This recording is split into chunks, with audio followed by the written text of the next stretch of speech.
Jumpa lagi saudara. Hari ini hari Jumat bertepatan dengan tanggal 30 September tahun 2022. Edisi kali ini saya akan menelusuri ke sebuah tempat yang disebut Kucur. Kucur itu area pemakaman. Nah, tadi itu bermula dari jalan tembus dari Desa Nglonggong menuju ke Desa Mlilir.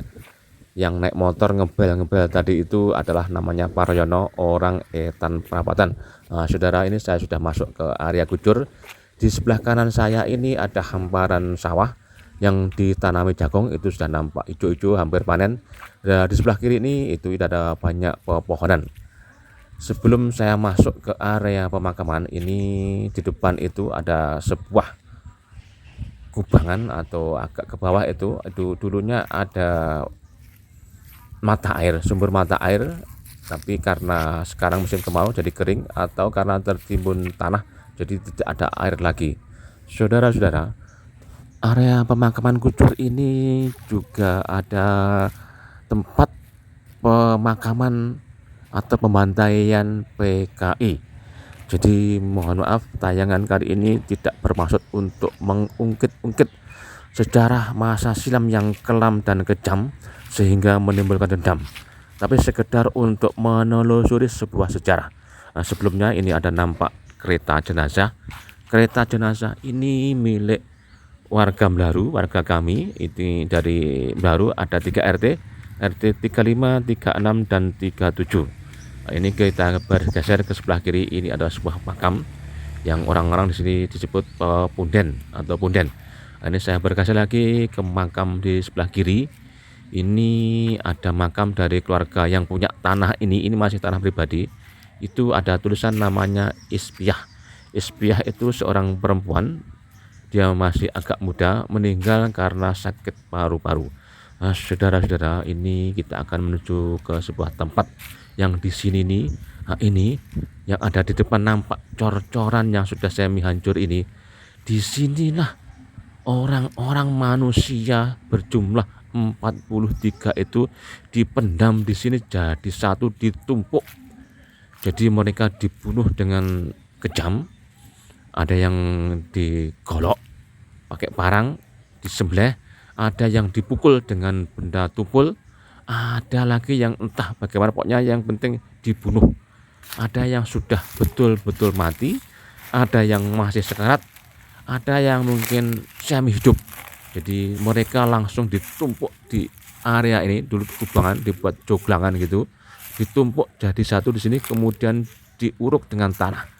Nah, ini terjadi pada malam hari pada bulan Ramadan tahun sekitar 65 atau 66 pada saat itu, atau sekitar itulah.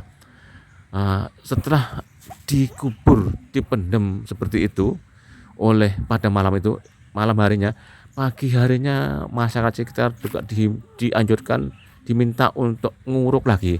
Nah, orang-orang yang nguruk itu juga masih melihat adanya kaki, adanya tangan yang menjulur ke atas karena nguruknya nggak sempurna, karena jumlahnya 43 orang. Konon yang dibantai di sini itu adalah orang-orang PKI yang berasal dari daerah-daerah luar. Sedangkan mohon maaf, ini mungkin juga tidak dimungkiri bahwa di daerah dusun kami itu juga ada beberapa orang yang terlibat dalam PKI, namun tidak sampai seperti itu. Nah, ini saudara-saudara, ini saya akan menuju ke bawah.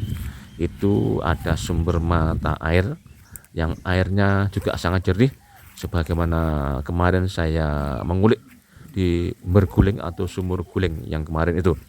Air di sini juga untuk mengairi sawah-sawah di sebelah bawahnya atau sebelah barat.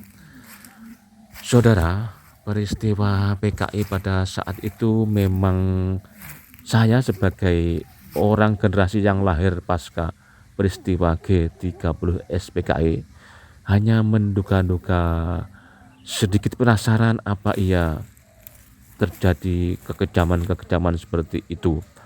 Konon dulu itu orang PKI membunuh tokoh jenderal yang di Jakarta dengan G30 SPKI-nya. Kemudian di daerah saya itu kononnya para guru-guru ngaji, para kiai, para ulama itu juga dibantai, dibunuh, dicari-cari.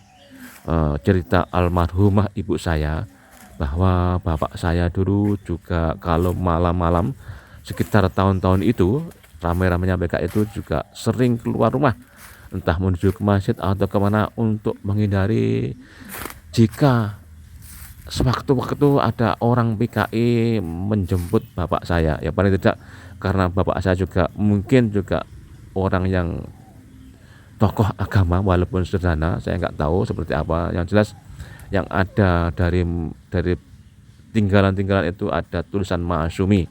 Saya tidak tahu sejauh mana bapak saya ikut Maasumi atau apa, tapi yang jelas pada saat itu bapak saya adalah saksi sebagai peristiwa adanya kekejaman pada saat itu. Nah, di Kucur ini setelah terjadinya pembantaian di Jakarta itu ada yang cerita andai PKI tidak ditumpas maka tokoh-tokoh Islam akan habis, makanya diserang balik ini orang-orang yang disebut PKI itu ditumpas, diambil, diciduk, kemudian dibawa sini. Area Kucur ini adalah salah satu dari tempat pembantaian PKI. Masih ada banyak tempat lagi di daerah-daerah lain di sekitar Madiun Ponorogo sini. Nah, ini saudara, saya kembali naik ke atas ke area pemakaman tadi itu. Nah, ini adalah sekelumit tentang peristiwa pembantaian PKI yang terjadi di dusun kami, Dusun Baru Sirahnogo, yang pusat pembantaiannya berada di Kucur sini. Ini tokoh-tokoh Al-Qudunnya sekarang sudah tidak ada lagi, hanya sebagian kecil yang masih hidup tapi sudah tidak bisa ditanyai lagi. Ini terima kasih.